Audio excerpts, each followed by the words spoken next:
Yeah, thrillers are back. Go ahead.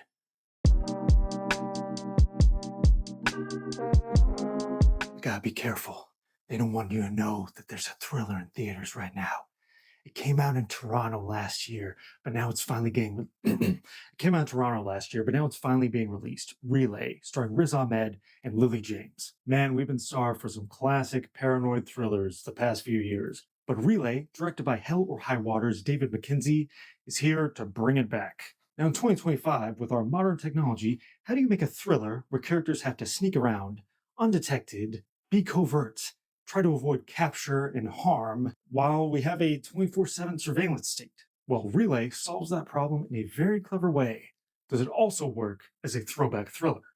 Riz Ahmed stars as Ash, a fixer who's an intermediary between corporations and whistleblowers. When the film starts, Sarah, played by Lily James, has just been fired for trying to expose her company's disastrous test results. She was let go, but not before stealing a 300-page document that exposes it all. Now she's being harassed, surveyed, and possibly in the crosshairs of the company and the company's mercenaries, led by Sam Worthington.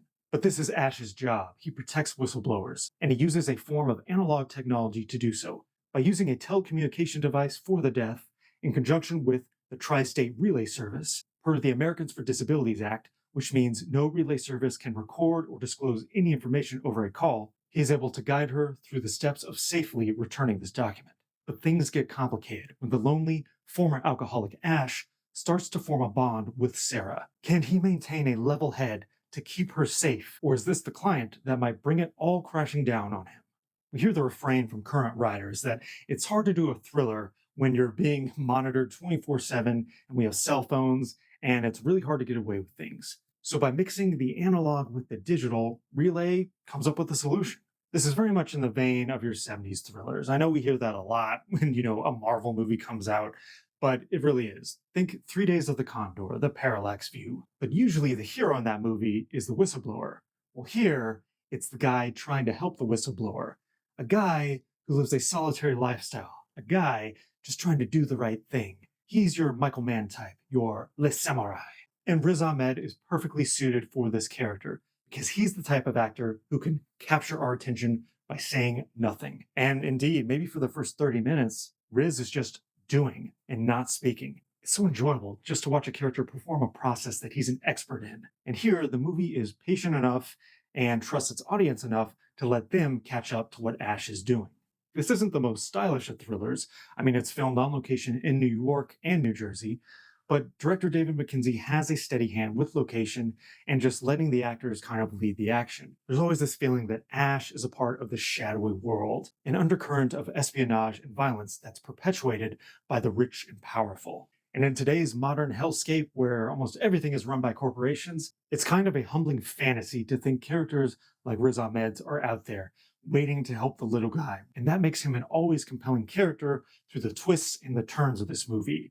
And oh boy, by the end, does this have a twist. Up until then, it's a steady and solid thriller with some nice suspense. But the twist is one of those that kind of makes you reevaluate the entire movie, and not really in a good way. I haven't seen a swing this wild in a long time. It's the kind that makes you stop and go, wait, what?